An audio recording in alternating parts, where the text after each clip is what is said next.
listening to the Straight to Video podcast with Rob Lane. What's up, and welcome along to a brand new Straight to Video podcast with me, your host, Rob Lane. Lots of great things happening in the world of Straight to Video right now. Last week, I realized it was 10 years to the day, April 1st, 2013, when I released the debut EP for Straight to Video, a collection of cover songs from 80s and 90s movie soundtracks, which I put together with a bunch of friends of mine. A lot has happened since then, but I want to try and make a few fun things happen to celebrate that first decade.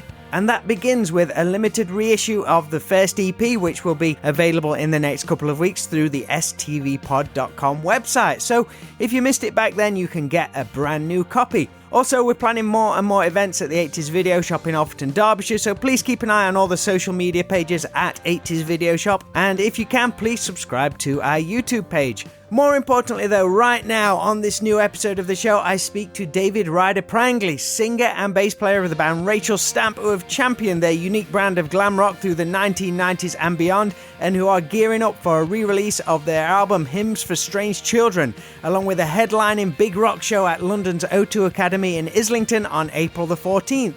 All album and info links can be found on their Facebook page. David and I had a really great talk, and it was awesome to hook up after already having his bandmates Will Crudson and Robin Guy as previous guests on the show. He shares some super fun stories of his early days of rock and roll in South Wales, moving to London, stolen bass guitars, and why he won't be going to see Kiss on their farewell dates later this year.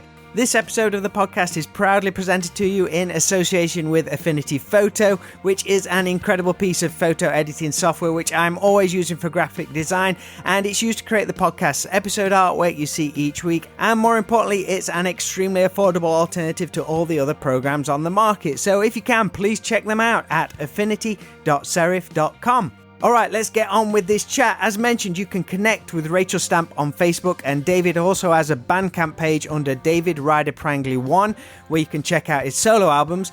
But right now, please enjoy my straight to video chat with David Ryder Prangley.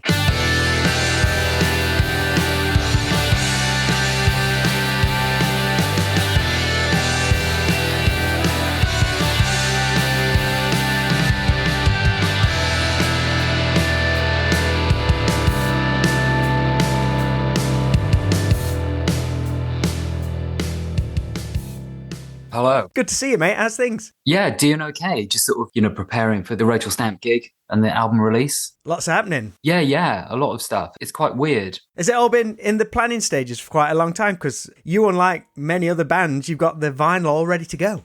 Yeah, so it's been, we were working with this label Easy Action, so that's all been on the go, yeah. Most people are releasing stuff, then they're like, oh, the vinyl's delayed for another 4 months or something like that. Yeah, it's all backlogged because Adele is putting out an album or something. I appreciate you doing this for us, mate. It's good to see you. Well, it's a pleasure. It was lovely to share a stage with you at the end of last year at the Stevie James gig. Yeah, that was great. That was a pretty cool thing to be able to do because, I sort of have known Stevie since I was like 14 years old. You're coming from Wales and obviously very busy on the music scene there during the 80s and 90s. I would imagine either you and Stevie crossed paths quite a bit, or you and the guys from Tigertailz crossed paths quite a bit. Well, the story behind that is that I grew up in a village called Dinas Powys, which is quite a small, it's kind of between Cardiff and Barry, if anybody knows Wales. So essentially, my parents are from Cardiff originally, and they'd moved to Manchester in the late 60s before moving back, but they didn't want to live in Cardiff. So they moved to Dinas Powys. It's one of those, they call it like the commuter belt or whatever, Is it about as South Wales you can get? Pretty much, yeah. It's right on the coast. It's nearer to Bristol than it is to, Llanelli or any of those places. So I grew up there. And when I was a kid, I was really good friends with a guy called Kelvin Thomas. And he lived next door to Justin Smith, who went on to become Pepsi Tate. And Justin, as he was then, was kind of this legendary figure because you'd hear all these crazy stories about this guy who was always up to, he would do things like open his garage, and he'd apparently put foil on the front of an acoustic guitar and he would mime to all the latest like glam rock records or whatever just in his garage. And all the other kids would go and see him play and all this stuff. And Pepsi's dad was the actor Ray Smith, who's quite a successful Welsh actor. And Pepsi had the honour of having been on TV in the show How Green Was My Valley. he played like a kid who fell down a hill or something. It was like a little sort of bit part, but back when we were kids, for someone to have been on the TV was mind-blowing. Yeah, they're already a celebrity. Yeah, exactly. So I grew up with sort of legends of this guy. What was the age difference, though? I guess Pepsi was maybe 4 years older than me. But when you're 14 and someone's 18, I mean, it's a huge... That's massive. Huge thing, you know? So, yeah, he was just this guy who... I don't think I ever actually laid eyes on him ever.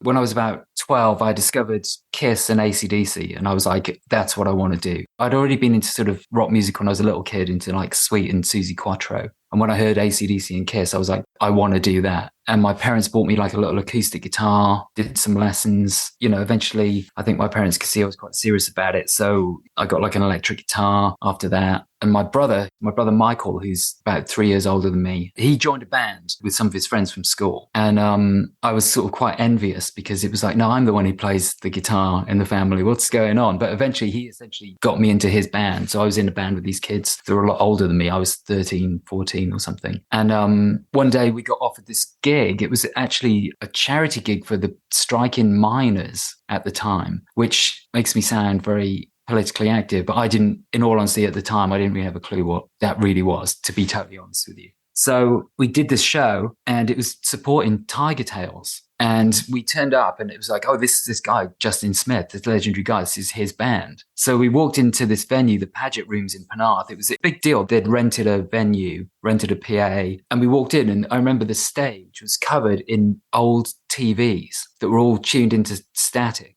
and they were covered in rags.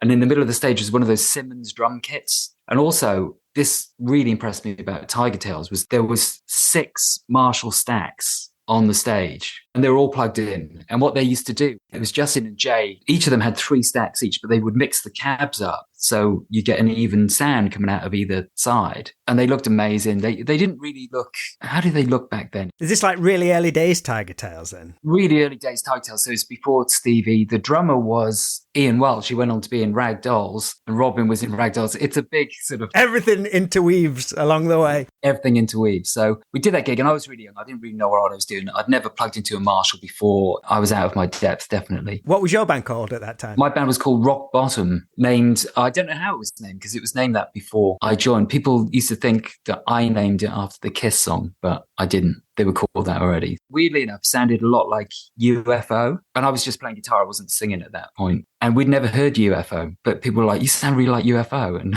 we were like, okay. And when we finally heard that band, we were like, okay, yeah. You know, somewhere between AC/DC, Kiss, riffs, but with melodies and stuff. How was the actual gig? Was it well attended? The gig was really well attended. And I remember seeing Tigertailz and being really like, okay, here it is. This is going to be amazing. And they started playing and it sounded good. And it looked good, but, you know, it was before Stevie was in the band. They had a singer that was, with all due respect, he wasn't a great singer. And they were using these Simmons drums. And it was all a bit kind of like, okay, the ideas are better than the result. Yeah, we're working with what we've got at the time. We're going to make what we've got at the time as big as we can. That was it. It was kind of weird because we sort of went away. The band that I was in, Rock Bottom, was basically led by the other guitarist, Mark Gibbons, who he went on to form Rag Dolls, but he did Warhammer and then he worked on World of Warcraft. He's doing pretty good then. Yeah, people in the games world know who he is, you know, and we're still friends. And he was like, if we're going to do a band, if we're going to write our own songs, they've got to be good. We're going to go and do some recordings. We're not just going to bring a tape recorder to the church hall we rehearse in. We're going to go to a proper studio. He was really insisted on everything sort of being top notch. And I was quite an arrogant little kid, basically, that thought I was way better as a musician than I was. But it did mean that I sort of brought songs to the band and not necessarily great. Some of them were all right, but it was a good place to start because it was very serious. It was like rehearse every week. Sunday mornings, we rehearsed in a church hall. It was quite disciplined. And Mark is a great artist, so he did a logo for us. You know, it came time to go to the studio. And I didn't have any money because I was a little kid, you know. But my brother, very graciously, I think he got a job in the summer and he went, I'll just pay for your share of it. Even though you're like from like this small town, it doesn't sound like you necessarily felt isolated or trapped in. You were still dreaming big. Well, the whole thing, I think the impetus was to escape from that small town because it wasn't awful. It certainly was not, you know, South Wales at that time, it's totally summed up by people just saying no. It's like, I got this band. No. What do you mean, no? You haven't heard us. We're going to be successful. No, you're not. It's a waste of time. You're never going to get anywhere. Everyone told you that all the time. You know, you had to really battle because everyone was putting you down, you know. And interestingly enough, a bit later, we did another gig with Tigertailz in Dinas Powys Village Hall, and kids were turning up not with scarves and confetti. They were turning up with weapons to just start fights and things. People would turn up with like crowbars and they're like, right, we're going to get somebody. And I remember that gig, we just like had just stuff pelted at us the whole time. It was pretty crazy. What kind of crowd was it? I'm assuming like a football crowd, or I don't know. It was like local kids. And, you know, being into rock music, I think people forget in the early 80s, a lot of those American bands weren't really popular here. Like I was into Kiss and all the kids in my school were like, who are they? Never heard of them. I don't think it ever really broke big over here, other than like a big hit single for Kiss here and there, Bon Jovi, Def Leppard. You had all these bands, but all the other tier bands, ask Joe Public in the street, they've not got no idea who half the bands are. Exactly. And that was the weird thing about it all, was that, you know, we were sort of playing this music that everybody didn't really understand, and we were wearing like spandex and all this kind of crazy stuff. Where did you find that in Dinas Powys? Well, you'd have to go to London. And this is a thing, and I remember with Tigertailz especially, you know, they had people in and out of the band, this, that, whatever. And then at one point they were like, we've got this guy coming to sing for us. He's coming over from LA, and it's Stevie James. He's been living out there for however long Stevie had been there. And I was still like 14 or something when I met him. And I remember sort of hanging out with him because I was the guitarist in this other band in Dinas Powys, and Stevie was like, how old? What? How old are you? Yeah, and I was very much like a 14-year-old kid. It wasn't like, you know, when you see pictures of Sebastian Bach and he looks amazing, he looks like an adult. Come out of the womb as a rock star straight away. I wasn't like that. I was very much like, it was like, what's that kid doing here? Oh, he's in your band? Okay. And then Stevie got Ace in. Do you know the story about Stevie pretending to be Ace? On the photo shoot, yeah. On the photo shoot, yeah. It's the best thing. So those photos were taken, I think, just outside Pepsi's front door. It's so good. It's just totally pulling the curtain back. And I love that thing. It just adds a bit of realism to it. It's fantastic. There's another amazing thing that happened, was that I think Pepsi worked out that, you know, when you take a photo and you take it to get developed and it would come back, he worked out that those photos were basically the size of a cassette cover. So he was like, oh, because to get color printing done costs so much money. And everybody had a demo tape. They didn't really have a record. So he figured this out. He was an amazing artist and did these collages and would photograph it from above under very controlled conditions and take them to the photo place and get a load of them made. And you had these amazing glossy, like inlay sleeves. Yeah. Brilliant. Yeah. And people were making, you know, because we were all into like Kiss and stuff. Everyone tried to do a stage show, and we figured out there was this theatrical pyrotechnic hire place that you could just go and hire. You didn't have to have a license or anything. So we would go along. We used to have like flash bombs and all this kind of stuff. No licenses. There you go, kids. Go for it. Yeah. It was pretty mad, but it was very exciting, you know. And socially, it was quite weird because a lot of the kids in my year in school would come and see us play. I wasn't an unpopular person in school, but I wasn't like super popular. I was just like everyone else, really. People would come and see this band. They'd be like, wow. And then you go to school on Monday morning, they'd all just ignore you as if it never happened. You say that initial gig with Tigertailz, it was quite hostile from the crowd, but did things begin to change? Not really, no. If you played the clubs were notorious for, like, all the bikers would go there, and if you were wearing makeup or hairspray, they'd be like, we don't like this. So you were sort of dealing with danger every time you did a gig, you know. And but what we tended to do was organise our own shows. So that would entail hiring a venue, like a hall, hiring a PA and selling the tickets ourselves. And those are always better because all the teenagers could come because there was no alcohol restriction. And those were generally much better. But even still, you'd always get people who just didn't like the fact that we were doing stuff. And it was that real, you know, at that time, South Wales was just horrible in a lot of ways. It's really funny, you know, you see sort of like Wales celebrating the Manic Street Preachers and celebrating that. I'm like, they got fucking almost murdered on a daily basis. Those guys just walking around the street looking like that, you know. Did you ever cross paths with them at any point? No, they did a few of the same venues. As far as I'm aware, I'm sort of the same age as James Dean Bradfield, I think. So I think the Manics cottoned on Wales is not the place to make it. So they had the common sense to get a van and go and play in London. Weirdly enough, I think when I first heard that name, Manic Street Preachers, I thought they were going to be like the Happy Mondays or something. Yeah, it does convey that kind of image in a way. Yeah. And I remember the first time I heard them, I was listening to, you know, Steve Lamacq or whatever. And, you know, they don't always front announce the songs, they back announce them. And he was playing it. And they used to do this thing where they'd go Blast from the Past and they'd play an old song. And this song came on and I'm like, oh, they're playing a song by the Jags or something from like 1978. And And afterwards they went, that was the Manic Street Preachers' new single. And I was like, what? They sound like a sort of 70s new wave band. They didn't sound at all like I expected them to. No, it's sometimes a good thing when something curveball is like, wow, I wasn't expecting that. When did you first pick up the bass guitar? Because you mentioned Susie Quattro. Was she the one that made you want to try out the bass? I do remember being a little kid, seeing her doing Devilgate Drive or Can the Can or one of those songs. And I remember looking at the TV going, that is what I want to be. Somebody told me that apparently when Susie Quattro was a little kid, she had the same thing happen with Elvis, where she saw Elvis on TV and just went, I'm going to be that. And she was super young as well, probably like 4 or 5 or something. Yeah. And that was it. And I was probably similar age. When I was a kid, the 2 memories I have are Susie Quattro and The Sweet. And then I don't remember anything until 1980 after that or whatever. But obviously I remember bits. But it had a huge impact on me. And my brother played bass and I always played 6-string guitar. But I could never really get my fingers around solos and stuff like that. And it wasn't really something I was particularly adept at. And then first time I played bass, I had a cover band with my friends from school just messing around. And I played bass because I thought it would be fun, borrowed my brother's bass. And when I moved to London, I ended up, for some reason, taking my brother's bass guitar with me. And when Rachel Stamp started, I was going to play guitar. It was going to be kind of 2 guitars and I was going to just sing and play a bit of guitar. And then one of the first Rachel Stamp gigs was me singing, Will on guitar, my friend Cliff Harris on bass, and we had a drum machine. But Cliff was really a drummer, and we turned up at a gig in the Dublin Castle supporting Monorail, and they had a drum kit there, and they just went, you can use our drums if you want. So Cliff went, well, I'll just play drums. And I was like, well, I'll play the bass then. The idea was that we were going to get a bass player at some point. We never did. And I always sort of hated the fact we never got a bass player because I was never meant to be the bass player, but I ended up being the bass player. What's the story behind you getting a bass stolen? When Rachel Stamp got signed to Warner Brothers, I went to the bass centre in Wapping, which was kind of weird. That was a bit out of the way. Although Wapping at the time was notorious because Cher had moved there. So we had some money to buy equipment. I bought that bass. It's basically an early 80s Japanese BC Rich Eagle, which I love because Susie Quattro played them. So I bought this bass and played it on loads of recordings and live. And our tour manager called me and said, I've got some really bad news. I locked all the gear away last night in my lockup and went there this morning and the lockup got basically broken into and they've taken all your guitars. And I was like, is this a joke?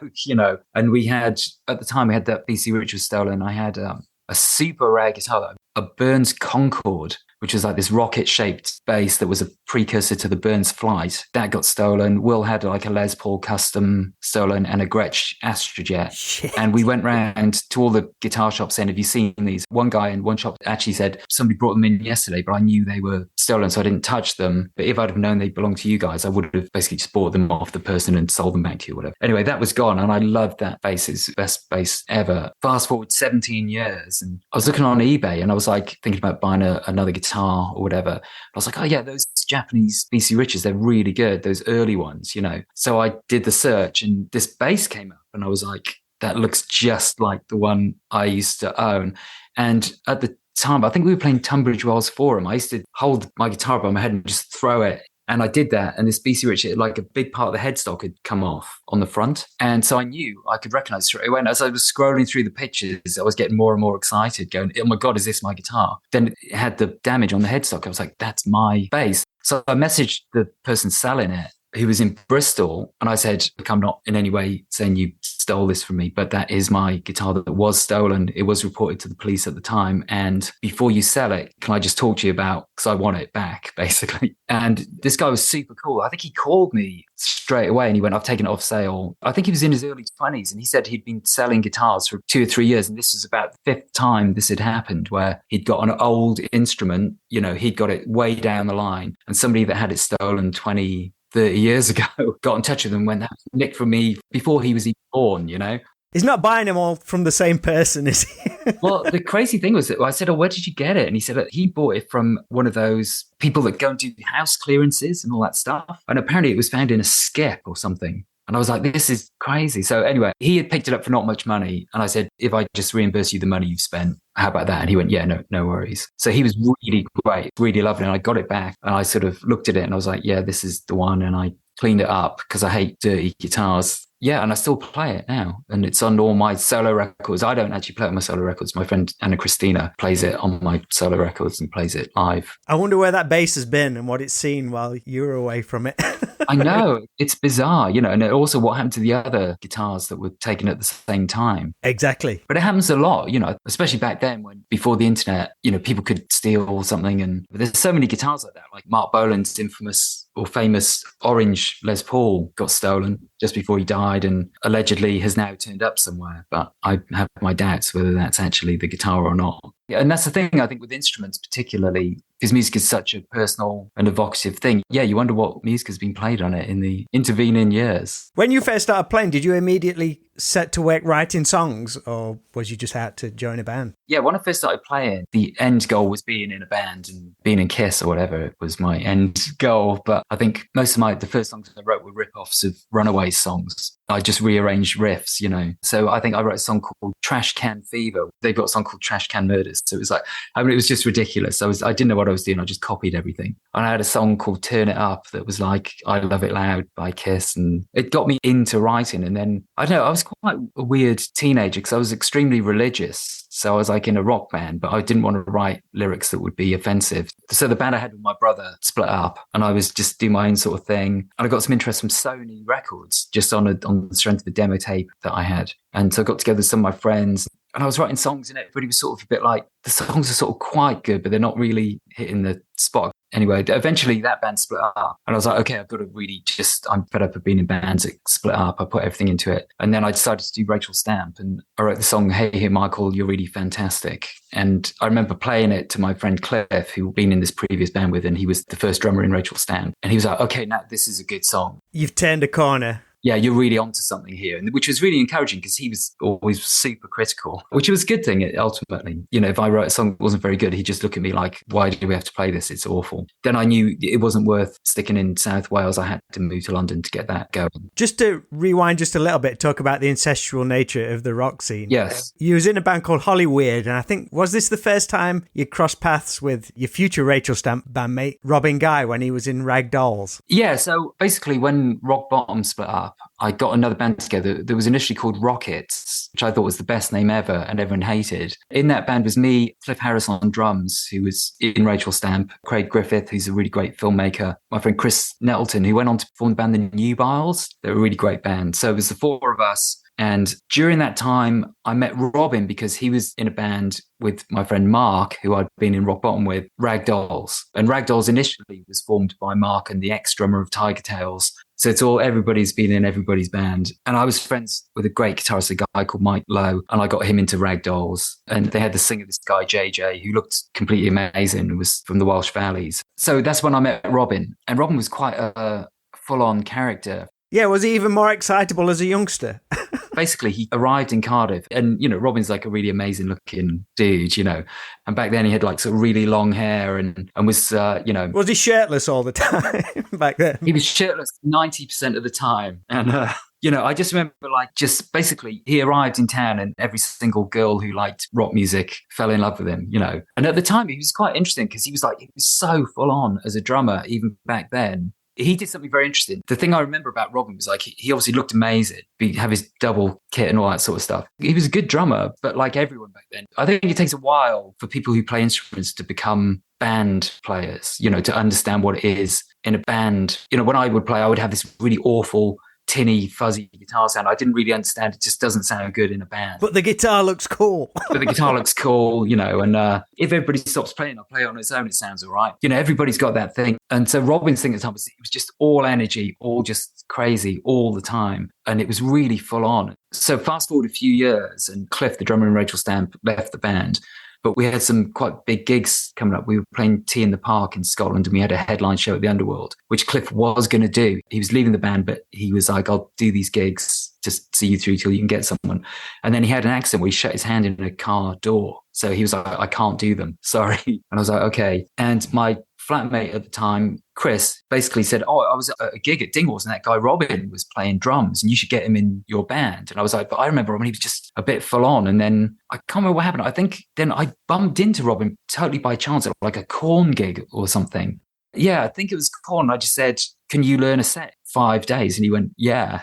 Robin's got an addition to that story. Oh, really? Yeah, he says he met you at the Corn gig and said you was looking for a new band, and you was like, okay, cool, nice one. And then he seems to think that your drummer trapped his hand after that, and then at the Kiss gig in Finsbury Park, he saw you coming over the hill. Yeah, that is true. Yeah, it's funny because I always remembered it being the Kiss gig, and then I heard him mention the Corn gig. So that's true, yeah, he is right. And I just said, can you learn this set? And it was kind of a bit weird. I was a little bit wary. Then we got to the rehearsal room, and Robin was really together, and it was quite an interesting thing that happened. Quite a lot of musicians I know that were in bands when they were teenagers, but are now still playing. There was a point where, Robin had been in Ragdolls, and I think that they all had very high hopes for that band. They nearly got signed, but it didn't quite work out. And I think after that, he went, I'm just going to get the musical side of it really together. You've played with Robin. I mean, he's just phenomenal. It's unbelievable. It's funny because in Rachel Stamp, people would look at us and just go, oh, these people obviously don't care about being able to play. They're obviously just in a band to get drunk or whatever. And we were always really, like Will was classically trained, Shahina played classical piano. I was probably the least musically adept in that band. People write you off before they've even heard you. They don't realise the journey you've all been on to this point. Well, exactly. That's it.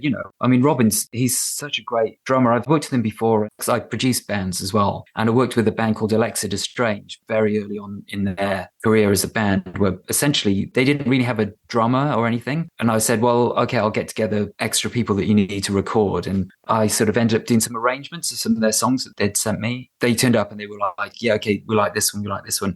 The arrangement for this song is really not what we wanted or expected. We don't want to do it. So I had to turn around, and Robin was drumming on that. So I had to turn around to him and go, okay, we're changing the arrangement. I think this is in the studio even. I was like, it's now going to be this tempo, it's going to be this. Off we go. Look at me for the changes. And in like one take, he'd recorded the song, And the reason actually me and Robin kind of got back in touch, because he left Rachel Stamp at one point. There's never any sort of hard feelings, really. Obviously, like if somebody walks out in your band, I didn't necessarily want to just talk to him every day, Band things are weird. It's like, leave it for a couple of years and then you're like, why did we break up? What was that? I can't even remember. Exactly. And it's all that sort of stuff. After the time, you forget whatever the argument was that you had. It isn't important, So, I think I just got a text from him one day out of the blue saying, you'll never guess what I'm doing. I was like, what? And he went, I'm playing in the Bay City Rollers. And I was like, what? And then he was like, yeah, it's totally bonkers. It's the guitarist from the Bay City Rollers and some bass player. And he went, but the bass player isn't really up to it. First of all, I think I said, oh, do you need a singer? Because I was just looking for stuff to do. And I thought that would be really funny. Because when I was a kid, I hated the Bay City Rollers. I like the Sweet. I didn't like the Bay City Rollers. I just want to tell my 12-year-old self. Yeah. I'm going to be singing for the Bay City Rollers. I had this weird thing where when I was a little kid, my nan bought me a Bay City Rollers t-shirt. And because it was my nan, I didn't want to go, I don't want this. You're like, thanks, nan. And then it obviously just went straight in the cupboard and never wore it. And one day I remember being a kid, not having many clothes. Like one day I was like, okay, this is the only thing that's clean. And my mum was like, you've got to wear it to school. I was like, I'm not wearing a Bay City Rollers t-shirt to school. It's really embarrassing. And then she went, well, put a jumper over it then. So I was there all day, like feeling like really self-conscious. And then it dawned on me that we had PE that day. I was just going to say that'd be the day that for some reason you had to take your jumper off. Yeah. So I had to wear a Bay City Rollers t-shirt in front of the whole school. It was really embarrassing. Anyway, fast forward many years later, I ended up playing bass with Eric Faulkner's Bay City Rollers with Robin. That was mad, because also in the band was this great guitarist called Phil Hendricks, who'd been in the Stiffs. He's a total music geek. He knows everything about anything. And the Bay City Rollers, they were quite a weird band where the lineup that was really famous was not the original lineup. They'd actually had a few lineups before. And they'd had this song, this weird folk song called Manana, which had been a hit in Germany in like 1968 or something. Sort of about 4 years before, but under the name Bay City Rollers. The guitarist Phil Hendricks had a cassette of it, and he played it in the car. We were playing in Germany. We were on the way to the gig, and he just played it. And Eric was like, yeah, I remember this one. And we were all listening to it. It was like, yeah, okay, playing this folk song. And then about half an hour before we went on stage, Eric just came back and went, we're going to do that song tonight. I was like, it's the first time I've heard it. And he went, doesn't matter, we're doing it. It's in A, off we go. So to be on stage in front of like thousands of people, and basically me and Robin looking at each other going, what's next? And he'd look at me and go, stop, or I'd look at him and go, okay, stop. So we've developed this musical language with each other. All through the Bay City Rollers. Yeah, all because of the Bay City Rollers. Robin said that he knew at that very first gig, that last minute gig, which he called him up for with Rachel Stamp, that was the band for him. Wow. Wasn't that the show you got handcuffed by a fan coming off stage? Yeah, so many handcuffed themselves to me. And I found out later that they planned to do it before we went on the stage, which would have been awkward playing the bass. Unreal. How long did it take to get the handcuffs off? Quite a long time. Yeah. Dragging this person around. Yeah. Can't remember. Luckily, they were quite a nice person, so it wasn't... Not too awkward. No.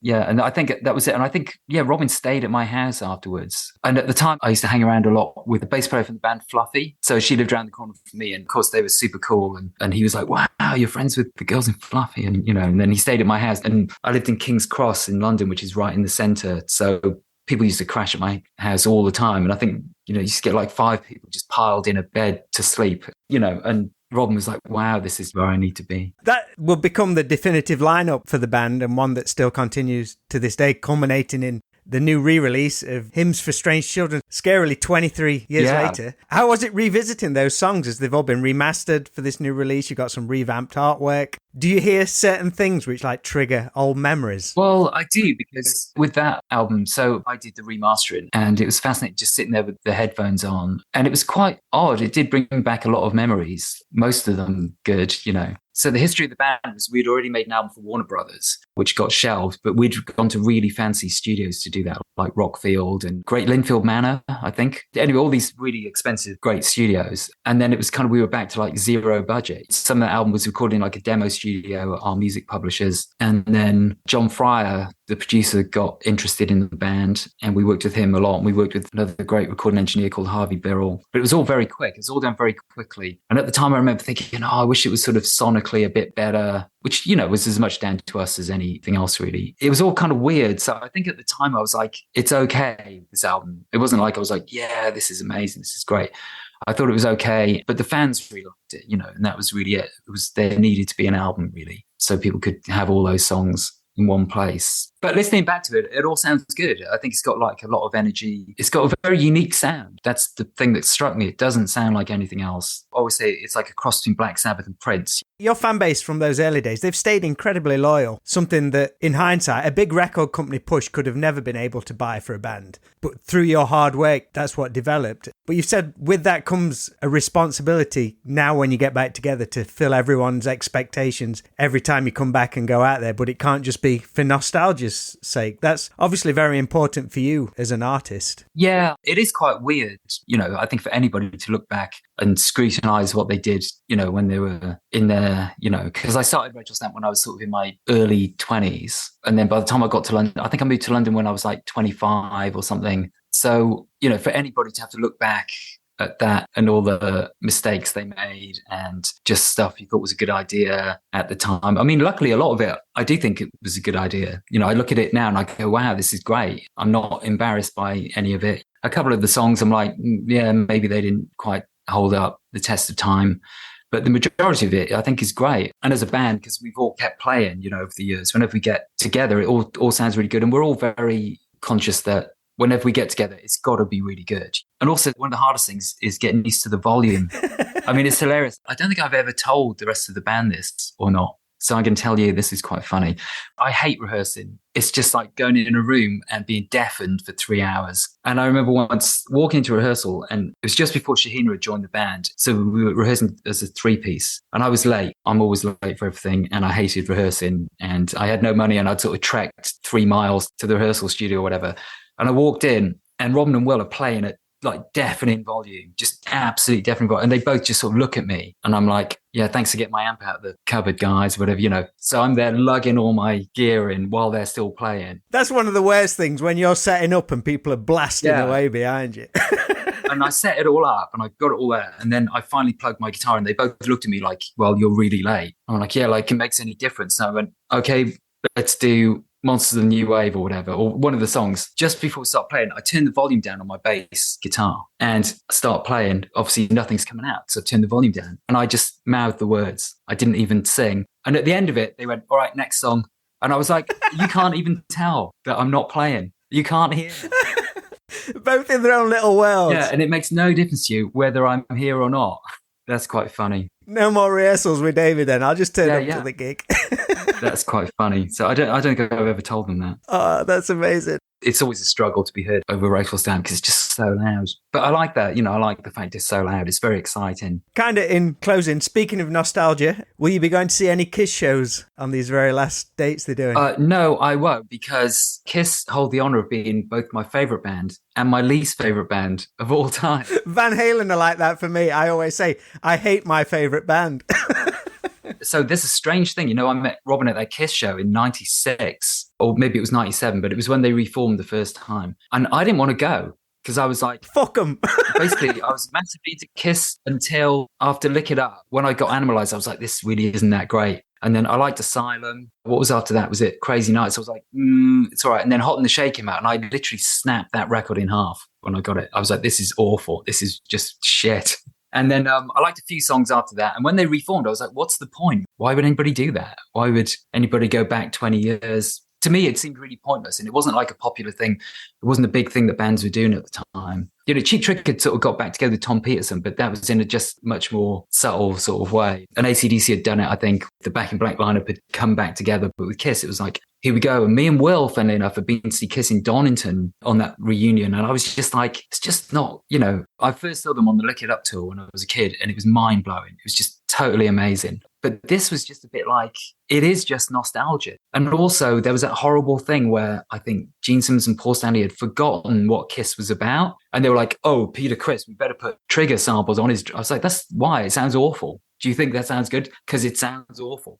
And you're stifling the guys playing, because that's not what he plays like. And like it or not, he was an inherent part of Kiss, And then over the years, it just got worse. And then, when Eric Singer, when they dressed him up as Peter Criss, and then when Tommy Thayer joined, and, if you look at those first videos of Tommy Thayer, he's literally staggering. They're like, can you act like you're a bit drunk? Like Ace? And, okay. And can you play solos? No for no. Why? It's pointless. It's totally pointless.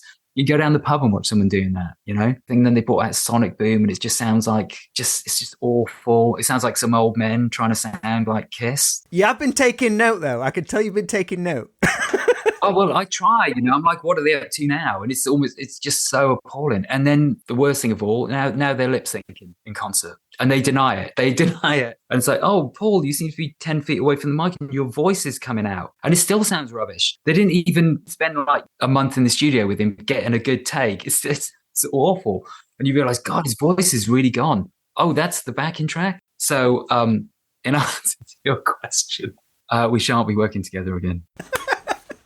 What will be happening at the Rachel Stamp gig in April then? There'll be none of that.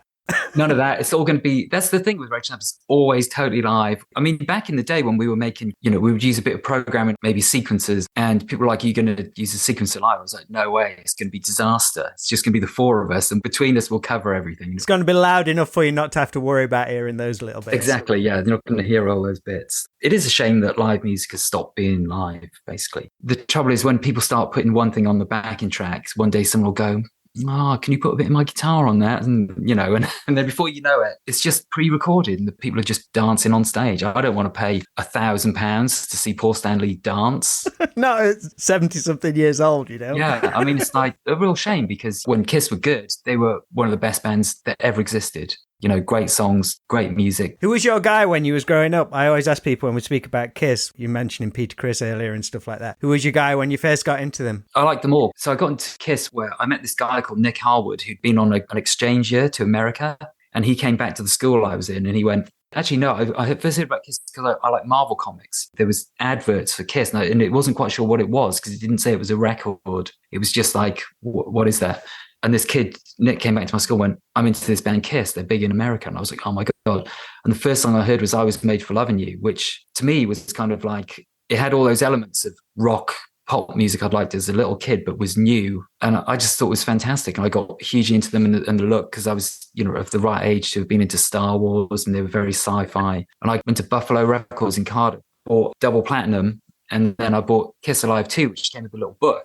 I was sort of looking at it, and I think probably initially I liked Ace Frehley because I was into sci-fi and space. And I went through phases of liking all of them, actually. So I'd sort of change. I think Paul Stanley was the last one I got into because as a makeup character, when you're really young, his persona was a bit more human. It wasn't quite as interesting as the others. And then I think I twigged that he was the sort of the musical backbone of the band and had this great voice. And then as I got to be like a sort of young teenager, I think Paul Stanley was definitely the person I identified with, because he had this thing of being this sort of wild, romantic sort of figure, which I always liked, Paul Stanley was fantastic, but in all honesty, I just think it's a real shame what they've become. You go and see Cheap Trick now and they sound amazing. And they're really great. Or you go and see like Aerosmith, they sound amazing. And you even get people like, Patti Smith. I remember seeing her a few years back now, and people were shouting for certain songs and she just went, I'm not going to play that song because it's just going to sound rubbish because I'm not 20 anymore, but I'll do this song and it'll sound great. I think it's interesting on that recent Motley Crue Def Leppard tour that Poison were the band that stole the show. Yeah. Because they were the band that everyone used to slag off so much back in the day. They can't play or anything like that. They just went on, did a 40-minute set, all hits, all killer. Yeah. The band's still looking good. Brett Michaels slaying every night, and they were the band that stole the show.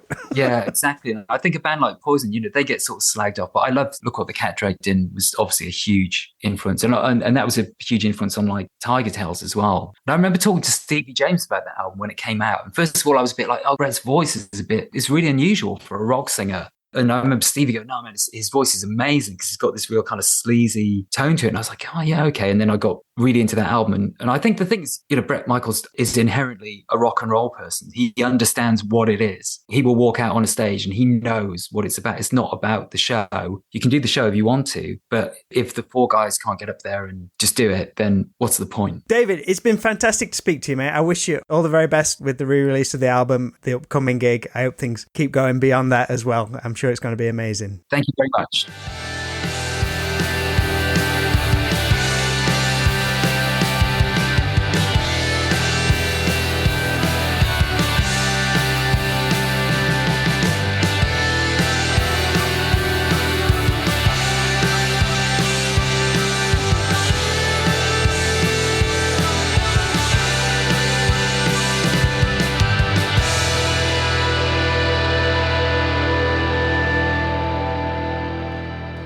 Big thank you to David Ryder Prangley for chatting with me on today's show. David and his Rachel Stamp bandmates will be playing their headline rock show at London's O2 Academy on Saturday, the 14th of April. Tickets are on sale now, and the reissue of the debut Rachel Stamp album, the long out of print Hymns for Strange Children, can be ordered from easyaction.co.uk. Please check out over 200 more episodes of this show wherever you listen to podcasts, or conveniently find them all at stvpod.com, along with music, videos and merchandise. Also over at www.80svideoshop.co.uk, you can pick up our new Lunchmeat VHS is Happiness shirt. If you heard my chat with Josh Schaefer of Lunchmeat a few weeks ago, you'll know all about the cool stuff that Lunchmeat do in the USA, so it's cool for us to bring a little piece of that over to the UK too.